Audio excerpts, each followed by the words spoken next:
పితా పుత్ర పవిత్రాత్మ నామమున ఆమెన్. క్రీస్తునాథుని యందు మిక్కిలి ప్రియ దేవుని బిడ్డలారా, ఈ పాస్కా యుద్ధకాల తపస్సు కాల మొదటి ఆదివార వాక్య పరిచర్యకి మిమ్మందరినీ ప్రేమతో ఆహ్వానిస్తున్నాను. మార్కు సువార్త 1వ అధ్యాయము 12వ వచనము నుండి 15వ వచనము వరకు. యేసు జ్ఞానస్నానం పొందిన తరువాత పవిత్రాత్మ ఆయనను ఎడారికి నడిపించను. అచ్చట ఆయన సైతానుచే శోధించబడుచు 40 దినములు మృగముల మధ్య జీవించుచుండెను. దేవదూతలు ఆయనకు పరిచర్యలు చేయుచుండెరి. క్రీస్తునాథుని యందు మిక్కిలి ప్రియ సహోదరి సహోదరులారా, ఈ పాస్కా యుద్ధకాల తపస్సు కాల మొదటి ఆదివారం రోజున దేవుడు మనకిచ్చే సందేశం ఏమిటి అంటే, తన కుమారుడైనటువంటి త్రిత్వములో రెండవ వాడైనటువంటి స్వయముగా దేవుడే అయినటువంటి యేసు ప్రభువే శోధనలకు సైతాను చేత గురి చేయబడ్డాడు. అంటే తపస్సు కాలములో ఉన్నటువంటి పాస్కా యుద్ధ కాలములో ఉన్నటువంటి నేను కూడా శోధనలకి తప్పనిసరిగా గురి అవుతాం. రెండవది ఏమిటి అంటే, దేవుని కుమారుడు యేసు ప్రభువు మానవుడిగా మన మధ్యలో జీవించినప్పుడు ఆయన శోధించబడ్డాడు, కానీ పాపము చెయ్యలేదు. శోధనలపై విజయాన్ని సాధించాడు. ఆయన బిడ్డలమైన మనము కూడా దేవుని యొక్క శక్తితో, పరిశుద్ధాత్మ వరముతో, దేవుని యొక్క కృపతో ఈ యొక్క సైతాను శోధనని జయింపవచ్చు అని దేవుని యొక్క వాక్యం ఈ రోజున మనందరికీ కూడా సెలవిస్తూ ఉంది. ఒకానొకసారి ఒక గ్రామములో సంఘ పెద్ద, ఆ దేవాలయములో, ఆ చర్చిలో సంఘ పెద్దగా పనిచేస్తున్నటువంటి పేతురు అనేటువంటి ఆయన దైవ భయముతో, దైవ ప్రేమతో, బలమైన విశ్వాసంతో జీవించేవాడు. ఆ గ్రామములో ప్రతి ఆదివారము కూడా ఉదయం 4 గంటలకి దివ్యబలి పూజ సమర్పించబడేది. అదేవిధంగా ఆ రోజు కూడా ఆదివారం కాబట్టి ఈ పేతురు అనేటువంటి సంఘ పెద్ద బయలుదేరి దివ్య పూజకి వెళ్ళాలని 3:30 గంటలకి ఇంటి నుండి బయటికి వచ్చాడు. అదే సమయంలో సైతానుడు యేసు ప్రభు దగ్గరికి వెళ్ళి ఒక సవాలు చేశాడు. ఏమిటి అంటే, యేసు ప్రభువా, ఈ రోజున నీ భక్తుడు, నీ పునీతుడు, నీకిష్టమైనటువంటి ఆ పేతురు ఉన్నాడే, వాడు గుడికి రాకుండా చేస్తాను, నీ సన్నిధికి రాకుండా చేస్తాను అన్నాడు. ఎలా చేస్తావన్నాడు. నాకు 3 అవకాశాలు ఇవ్వు, 3 శోధనలు చేసి వాడిని పడగొడతాను అని చెప్పింది. యేసుప్రభు అన్నాడు, సరే నీ ఇష్టం, కానీ అతడు నా భక్తుడు, అతనికి హాని తలపెట్టమాకు అని దేవుడు ఆ పర్మిషన్ ఇచ్చాడు. వెంటనే పేతురు చీకటిలో బయలుదేరి దివ్య పూజలో పాల్గొనాలని త్వరగా నడుస్తూ ఉన్నాడు. సడన్గా ఈ సాతానుడు ఆ మార్గ మధ్యలో ఒక మురికి కుంటని, ఒక బురద గుంటని ఏర్పాటు చేసింది. ఈ పేతురు ఆ బురద గుంటలో పడి బట్టలన్నీ కూడా పాడైపోయాయి. అయ్యో, నా బట్టలు పాడైపోయాయే, దివ్య పూజకి ఇంకా 30 నిమిషాల సమయమే ఉందే, నేను మరలా దివ్య పూజకి వెళ్ళాలి అని త్వరగా ఇంటికి వెళ్ళాడు. బట్టలు మార్చుకున్నాడు. అప్పుడు చూశాడు, తన ఇంటిలో వాళ్ళంతా ఇంకా దివ్య పూజకి వెళ్ళటానికి సిద్ధపడలేదు. గద్దించాడు, ఏం చేస్తున్నారు ఇప్పటి వరకు? నేను వెళుతూ త్వరగా పూజా బలిలో పాల్గొనడానికి రమ్మన్నాను కదా, రండి త్వరగాని వాళ్ళని సాగనంపి తాను బట్టలు మార్చుకొని వాళ్ళకు ముందు త్వరగా దేవాలయానికి వస్తున్నాడు, పరిశుద్ధ దివ్యబలి పూజలో తపస్కాలంలో పాల్గొవడానికి ఉదయం 3:30 గంటలకి. ఈసారి ఆ బురదగుంటను దాటాడు, జాగ్రత్తగా తప్పించుకొని ఆ మురికి కుంటను దాటాడు. అయితే ఇంకా చీకటిగానే ఉంది కాబట్టి ఈసారి సాతానుడు మరొక మురికి కుంటను ఏర్పాటు చేసింది. ఆ చీకటిలో అతనికి కనపడలేదు. మరలా ఆ మురికి కుంటలో పడిపోయాడు, దారిలో ఉన్నట్టు మురికి కుంటలో. అయ్యో, పూజకి ఇంకా సమయం దగ్గర పడుతుందే, నా బట్టలన్నీ పాడైపోయాయి, ఈ మురికి బట్టలతో నేను ఎలా దేవాలయానికి వెళ్ళేది అని పరుగున ఇందాక త్వరగా వెళ్ళినటువంటి వాడు ఈసారి పరుగున ఇంటికి వెళ్ళి బట్టలు మార్చుకొని బయటికి వచ్చాడు. సంఘ పెద్ద కదండి, ఇరుగు పొరుగు వారు బయలుదేరాలే లేదా అనేటువంటి బాధ్యత తనకు ఉంటుంది. కాబట్టి ఇరుగు పొరుగు వారిని కూడా పరిశీలించాడు. అందరూ నిద్రపోతున్నాడు. కొంతమందిని లేపాడు. ఏంటి ఇంకా నిద్రపోతున్నారు? ఫాదర్ గారు పూజకు వచ్చే సమయం అయింది కదా, అసలే తపస్సు కాలం, మీలో దైవమేమో లేదా, రండి అందరం గుడికి వెళదామని ఆ ఇరుగు పొరుగు వారందరినీ కూడా తట్టి లేపాడు, ప్రోత్సహించాడు, గుడికి నడిపించాడు. వాళ్ళు నడిచి వస్తున్నారు. ఈ పేతురు అనబడేటువంటి వ్యక్తి, సంఘ పెద్ద, త్వరగా గుడి దగ్గరికి వస్తున్నాడు. యేసు ప్రభువు చూస్తున్నాడు, పరిశీలిస్తున్నాడు. నా ప్రియుడైనటువంటి పేతురుని ఈసారి సైతానుడు ఎంత భయంకరంగా శోధిస్తుందో అని యేసయ్య పరలోకములో ఉండి తన యొక్క బిడ్డ అయినటువంటి పేతురును చూచి బాధపడుతున్నాడు. ఆ సమయంలో గుడి దగ్గరికి వచ్చాడు. సాతానుడు శోధించలేదు. గుళ్ళోకి వచ్చారు పేతురు గారు, కూర్చున్నాడు, పూజలో పాల్గొన్నాడు. యేసు ప్రభువుకు అనుమానం వచ్చింది. సాతాను ఎక్కడా అని పిలిచాడు. అయ్యా ఇక్కడే ఉన్నానయ్యా అని చెప్పాడు. సాతానుడు వచ్చి, ఏంటి నువ్వు నా ప్రియుడు, నా పరిశుద్ధుడు, నాకు ఇష్టమైనటువంటి పేతురుని, సంఘ పెద్దని నువ్వు 3 సార్లు శోధిస్తానన్నావు కదా, 2 సార్లు శోధించి ఆపివేశావేంటి అని అడిగేసరికి సైతానుడు చేతులు జోడించి, మహాప్రభు, నీ పేతురు జోలికి నేను వెళ్ళను, నీ జోలికి కూడా నేను వెళ్ళను. ఎందుకంటే శోధనలలో పాపములో పడేటువంటి వాడంటే నాకు ఇష్టం, కానీ శోధించబడినప్పుడు పాపములో పడి లేచేవాడంటే నాకు చాలా భయం. నువ్వు కూడా కరుణామయుడివి, జాలి కలిగినటువంటి వాడివి. మొదటిసారి అతను పడి లేచి ఇంటికి వెళ్ళి బట్టలు మార్చుకున్న దానిని చూచి తనను మాత్రమే కాకుండా తన కుటుంబాన్ని యావత్తును కూడా నడిపించావు, దేవుని దగ్గరికి, నీ సన్నిధిలోకి నడిపించుకున్నావు. నేను ఓడిపోయాను మొదటిసారి. రెండవసారి అతను మరలా నేను శోధిద్దాం అనుకున్నాను, కానీ ఏం జరిగింది, ప్రయోజనం లేదు కదా. అతను రెండోసారి పడ్డప్పుడు నువ్వు కరుణించి తన కుటుంబాన్ని మాత్రమే కాదు, తన ఇరుగు పొరుగు వారు అందరినీ కూడా నీ దగ్గరికి నడిపించుకున్నావు. ఎందుకంటే నేను ఓడిపోయాను, నువ్వు గెలిచావు కాబట్టి. ఇక 3వసారి మాత్రం నేను శోధించనయ్యా. శోధిస్తే ఏమవుతుందంటే ఊరు మొత్తాన్ని కూడా నువ్వు రక్షిస్తావు.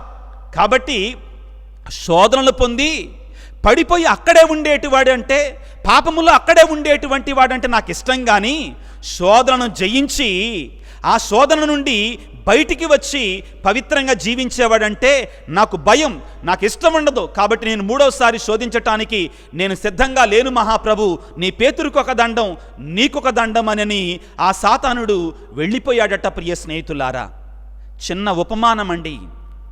శోధనలు అందరికీ వస్తాయి, కానీ ఈ శోధన సమయంలో మనము కూడా యేసు ప్రభువు వలె పట్టుదల కలిగి జీవించగలిగితే, దేవుని బిడ్డ, ఇదిగో విజయం నీ సొంతమవుతుంది. దేవుని యొక్క ఆశీర్వాదాలు, దేవుని యొక్క దీవెనలు ఈ తపస్సు కాలములో దేవుడు నీకు సమృద్ధిగా ఇవ్వబోతున్నాడు. అందరికీ శోధనలు వస్తాయి. దేవుని యొక్క వాక్యం ఏమని సెలవిస్తుంది అంటే, శోధించబడి శోధనల యందు దృఢముగా నిలబడి గెలిచినటువంటి నరుడు ధన్యుడు అని వాక్యం చెప్తుందండి. అవును ప్రియ సహోదరి సహోదరులారా, శోధనలు అందరికీ వస్తాయి, కానీ శోధనను జయించినటువంటి వాడు గొప్పవాడు. ప్రియ స్నేహితులారా, ఈనాటి వాక్యములో మనం చూస్తున్నాం, యేసు ప్రభువు 40 దినాల పాటు ఉపవాసం ఉంటున్నాడు. 40 దినాల పాటు ఆయన ఉపవాసములు ప్రార్థనలో గడిపిన తర్వాత సాతానుడు వచ్చి యేసు ప్రభువుని శోధిస్తున్నాడు. ఏం బోధిస్తుంది ఈ వాక్యము? నేను తపస్కాలంలో ఉన్నా కాబట్టి, నేను పాస్కాయుక్త కాలములో ఉన్నా కాబట్టి, శ్రమల కాలములో, క్రీస్తు పాటుల కాలములో ఉన్నా కాబట్టి సాతానుడు నన్ను శోధించడు అనుకోవటం పొరపాటు. ప్రియ స్నేహితులారా, అదేవిధంగా అన్నిటికంటే ముఖ్యమైనటువంటిది ఏమిటి అంటే, నీవు పవిత్రంగా ఉండాలని ఎప్పుడైతే అనుకుంటావో అప్పుడే నీకు ఎక్కువగా బలమైనటువంటి శోధనలు వస్తాయి. సాతానుడు నీ మీద ఇంకా ఎక్కువగా తన యొక్క ప్రయోగాలు, అగ్నిబాణాలు విసురుతూ ఉంటాడు. ఈ సత్యాన్ని మనం అందరం గమనించాలి. కొంతమంది అంటారండి, ఏమిటి అంటే, నేను పవిత్రంగా జీవిస్తున్నా కాబట్టి, నేను మంచి క్రైస్తవుణ్ణి కాబట్టి నాకు శోధనలు రావు. అబద్ధం ప్రియ స్నేహితులారా, ఇది సైతాను యొక్క మోసంగా మనందరం కూడా గుర్తించాలి. నేను పవిత్రంగా ఉన్నా కాబట్టి, దేవునికి దగ్గరగా ఉండాలనుకుంటున్నా కాబట్టి, తపస్సు కాలాన్ని అనుసరిస్తున్నా కాబట్టి నాకు శోధనలు రావు అని ఎవ్వరు కూడా మోసపోవద్దు. మనం ఎప్పుడు ఎక్కువగా దేవునికి దగ్గర కావాలనుకుంటామో, ఎప్పుడు మనం పరిశుద్ధంగా ఉండాలనుకుంటామో, అప్పుడు సాతానుడు ఇంకా ఎక్కువగా మన మీద తన యొక్క శోధనను పంపిస్తూ ఉంటాడు. చివరికి పునీతుల గురించి చెప్తారు. ఏమని అంటే, పునీతులు కూడా రోజుకి దినమునకు 7 సార్లు శోధించబడేటువంటి వారంటండి. మనమెంతండి ప్రియ దేవుని బిడ్డలారా? కాబట్టి ప్రియ సహోదరి సహోదరులారా, శోధనలు తప్పనిసరిగా వస్తాయి అనే సత్యాన్ని మనందరం కూడా గుర్తుంచుకోవాలి. ఈనాటి వాక్యము ద్వారా యేసుప్రభు మనందరికీ నేర్పించే మరొక గొప్ప సత్యం ఏమిటి అంటే, ప్రియ బిడ్డ, శ్రమల కాలంలో ఉన్నట్టు నా ప్రియమైనటువంటి కుమారుడా, కుమార్తె, నన్ను చూడు. దేవుని కుమారుడు అంటే నేనే, దేవుని బిడ్డనంటే నేనే శోధనలకు గురి అయ్యాను. నువ్వెంత, నీ కూడా శోధనలు వస్తాయి. వాక్యాన్ని చదువుకుందాం ప్రియ స్నేహితులారా. హెబ్రీ పత్రిక 2వ అధ్యాయము 17-18 వాక్యాలలో ప్రియ స్నేహితులారా, ఆయన మనుషులను పోలినటువంటి వాడు, మనవలే శరీరధారిగా మన మధ్యలోనికి వచ్చాడు, మనవలే శోధించబడ్డాడు. దేవుని కుమారుడంటే యేసు ప్రభువు కూడా నీలాగా నాలాగా శోధించబడ్డాడు. ఆయన నీకు నాకు ఏమని చెప్తున్నాడంటే, ప్రియ సహోదరుడా సహోదరి, నువ్వు అనుకో మాకు, నేను దేవుని కుమారుని కాబట్టి నువ్వు నన్ను చూచి అన్నమాకు, అయ్యా నీకేం తెలుసు అయ్యా మా శోధనలు, నీకేం తెలుసు అయ్యా మా బాధలు అన్నమాకు. నేను కూడా శోధించబడ్డాను నీలాగా, నేను కూడా సైతానికి మరి ఆ యొక్క శోధనలకు గురి అయ్యాను, నేను కూడా ఒక మానవునిగా ఈ లోకంలో జీవించాను అని చెబుతూ ఉన్నాడు. హెబ్రీ పత్రిక 4వ అధ్యాయము 15వ వాక్యములో ఆయన అన్ని విధములుగా శోధించబడ్డాడు, కానీ పాపము మాత్రము చెయ్యలేదు. ఈ రెండిటికి చాలా వ్యత్యాసం ఉంది ప్రియ స్నేహితులారా. ఈ రెండిటికి చాలా తేడా ఉంది. దీనిని మనం గమనించాలి. శోధించబడ్డంత మాత్రాన పాపం చేసినట్లు కాదండి. శోధించబడినటువంటి ప్రతివాడు కూడా పాపము చేసినట్లు కాదు. ఆ విషయానికి వస్తే యేసు ప్రభు కూడా శోధించబడ్డాడు కదా, మరి ఆయన పాపం చేయలేదే? దీన్ని మనం గుర్తుపెట్టుకోవాలి సహోదరి సహోదరులారా. ఏమిటి అంటే, శోధించబడటం ఒక ఎత్తు అయితే పాపములో పడటం మరొక ఎత్తు. సాతానుడు ప్రియ స్నేహితులారా, ఇదిగో మనం దారిలో నడిచి వెళుతుండగా ఒక నగ్న ఫోటోని అక్కడ పెడతారు, సినిమా వాల్ పోస్టర్ అక్కడ పెడతారు. త్వరగా మన దృష్టి దాని మీద పడుతుంది, కానీ వెంటనే ఇది తప్పు, నేను తపస్కాలంలో ఉన్నాను, అటువంటి బొమ్మలను నేను చూడకూడదు అని మనసు మార్చుకున్నావంటే నువ్వు శోధనను గెలిచినట్లు. కానీ శోధన వచ్చింది, ఆ బొమ్మ వైపు చూడు అని నీలో ఉన్నట్టు సాతానుడు చెప్తాడు. కానీ నువ్వెప్పుడైతే దాని వైపు చూడవో అదిగో శోధనలు గెలిచినట్లు. తపస్సు కాలంలో ఉన్న సమయంలో సెల్ ఫోన్ ఎక్కువగా వాడాలి అని కోరిక కలుగుతుందనుకో, లేదు నేను దాన్ని బంద్ చేస్తాను, శోధన వచ్చింది కానీ గెలవగలిగావు. శుక్రవారం రోజున నేను భోజనం చెయ్యను, ఒక్క పూట మాత్రమే భోజనం చేస్తాను, ఒక్క పొద్దు ఉంటాను అని నీతో నువ్వు చెప్పుకుంటావు. కానీ మనసు కడుపు ఏమని చెప్తుందంటే, ఏం కాదులే దేవుడు అర్థం చేసుకుంటాడు, పనికి వెళుతున్నావు కదా, కాయకష్టం చేస్తున్నావు కదా, నువ్వు ఉండలేవు కదా, దేవుడు కరుణామయుడు కదా, ఏం కాదులే భుజించు అని చెప్తాడు, శోధన చేస్తాడు. కానీ నువ్వేమని చెప్తావంటే, లేదు లేదు నేను నా యొక్క హృదయ శుద్ధి కొరకై, హృదయ పరివర్తన కొరకై, నేను చేసిన పాపముల కొరకై నేను పశ్చాత్తాపడతాను, నా యొక్క కడుపును మార్చుకుంటాను, దేవుని కరుణను పొందుతాను అని నువ్వు దృఢంగా ఉండగలిగితే శోధన వచ్చింది కానీ జయింపగలిగావు. అదే చెప్తున్నాడండి యేసు ప్రభు. ఏమని అంటే, అన్ని విధములుగా ప్రభువు శోధించబడ్డను కానీ పాపము మాత్రము చేయలేదు మన ప్రధాన యాజకుడు. అందుకనే ఆయన మనతో సానుభూతి చూపగలిగినటువంటి ప్రధాన యాజకుడు మనకు ఉన్నాడు అని వాక్యం మనకి సెలవిస్తూ ఉంది. ప్రియ సహోదరి సహోదరులారా, అదే హెబ్రీలకు రాసిన పత్రికలో 5వ అధ్యాయములో 7వ వాక్యములో ఈ శోధనను జయించటానికి, ఈ శోధన నుంచి బయటపడటానికి యేసుప్రభు ఏం చేశాడో మనకు తెలియచేస్తుందండి. ఆయన ఏడ్పులతోనూ కన్నీటితోనూ పరలోక తండ్రికి ప్రార్థన చేశాడు. దేవుడు ఆయన ప్రార్థనని ఆలకించాడు. ఏమిటి ఇక్కడ మనం గమనించాల్సింది ప్రియ స్నేహితులారా? యేసు ప్రభువు కన్నీటితోనూ ఏడ్పులతోనూ దేవుని సన్నిధిలో ప్రార్థన చేశాడు. అంటే ప్రభువు ప్రార్థన చేయటము ద్వారా శోధనలు ఆగలేదండి. కానీ ప్రియ దేవుని బిడ్డలారా, ప్రభువు ప్రార్థన చేయటం వలన ఆ శోధనలు వచ్చాయి, కానీ శోధనలలో విజయాన్ని పొందాడు.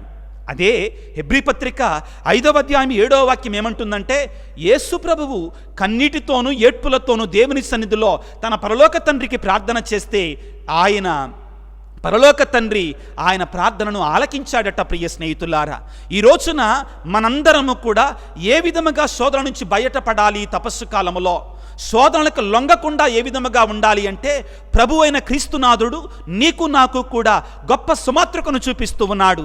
ఏమిటి ఆ సుమాతృక అంటే, ఇదిగో నా వలె పరలోక తండ్రితో ప్రార్థన ద్వారా, ఉపవాసము ద్వారా, దాన ధర్మాల ద్వారా నాకు దగ్గరగా ఉండు, అవి నిన్ను కాపాడతాయి శోధనలో పడకుండా అని ఆ ప్రభు అయిన క్రీస్తు మనందరికీ కూడా గొప్ప సుమాతృక చూపిస్తూ ఉన్నారు. ప్రియ స్నేహితులారా, ఇదిగో కొరింథీయులకు రాసినటువంటి మొదటి లేఖ 10వ అధ్యాయము 13వ వాక్యములో ఈ విధంగా చెప్తున్నాడు. ప్రియ స్నేహితులారా, దేవుడు శోధించటానికి, మనము శోధించబడటానికి పర్మిషన్ ఇస్తాడు సైతానుకి, కానీ ఆ శోధనల నుంచి బయటపడటానికి కావలసిన శక్తిని కూడా ఇస్తాడట. ప్రియ స్నేహితులారా, కొన్నిసార్లు మనం అనుకుంటాం, అయ్యో నాకు మించిన శోధనలు పంపిస్తున్నాడు దేవుడు అని.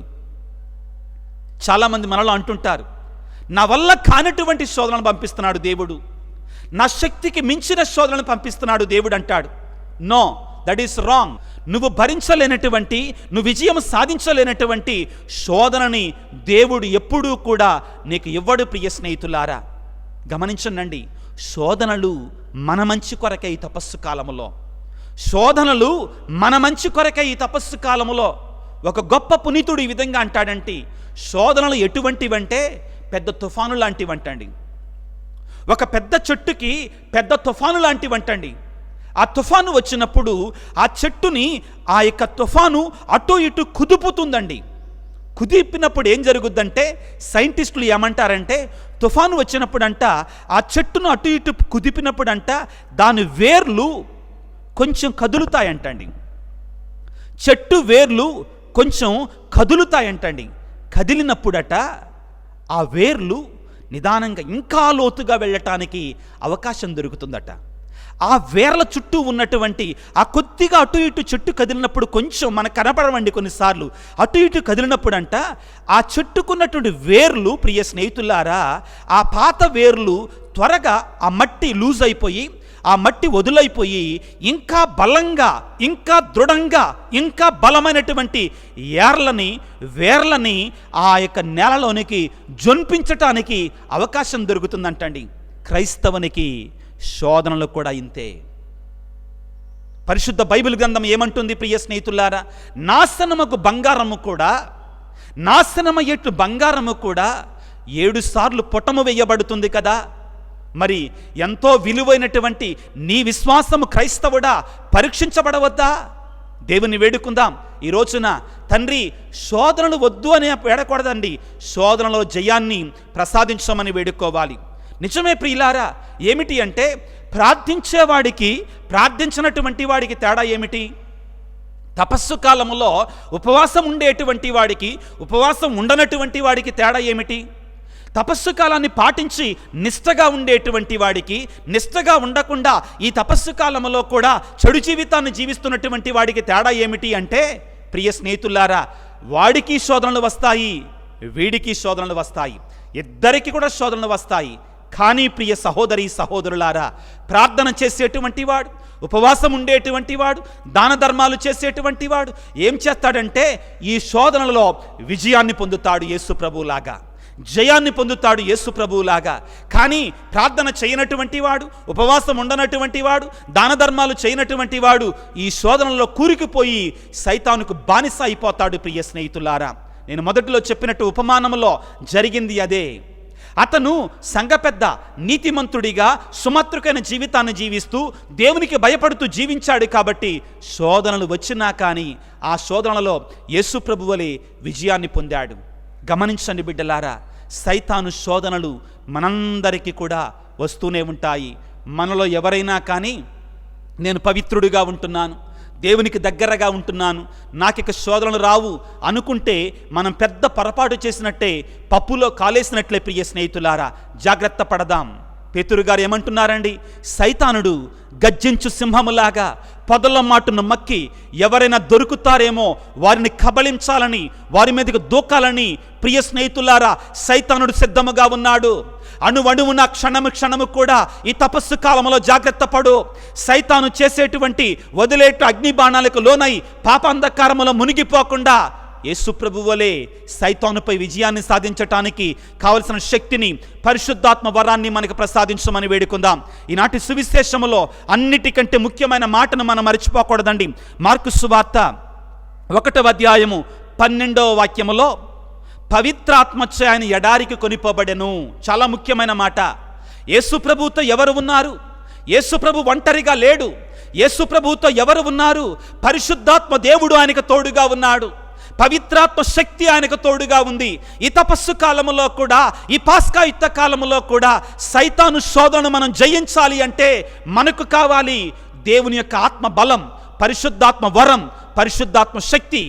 అందుకే ప్రియ స్నేహితులారా, భక్తుడు పాడతాడండి, ఆత్మస్వరూపుడా నా యేసయ్యా, నీ ఆత్మతో నన్ను నింపుమయ్యా అని మనందరం కూడా ప్రార్థించుకోవాలి, వేడుకోవాలి. ప్రియ సహోదరి సహోదరులారా, ఇక రెండో విషయం ఏమిటి అంటే ప్రియ స్నేహితులారా, మనం అనుకుంటామండి యేసు ప్రభువు 3 సార్లు శోధించబడ్డాడని. నిజమే, ఈ 3 శోధనలే మనకొచ్చేటువంటి అన్ని శోధనలకి కూడా మనకొచ్చేటువంటి అన్ని శోధనలకి కూడా ఈ 3 శోధనలలో మనం చూడొచ్చండి. ఈ 3 శోధనల ద్వారా మనకి ఎటువంటి శోధనలు రాబోతున్నాయి అని యేసుప్రభు మనకు నేర్పిస్తూ ఉన్నాడు. మొదటిగా సైతానుడు ఏమన్నాడు? ఈ రాళ్లని రొట్టెలుగా మార్చుకోమన్నాడు. యేసుప్రభు ఎప్పుడూ కూడా తన స్వార్థం కోసం అద్భుతాలు చేయలేదండి.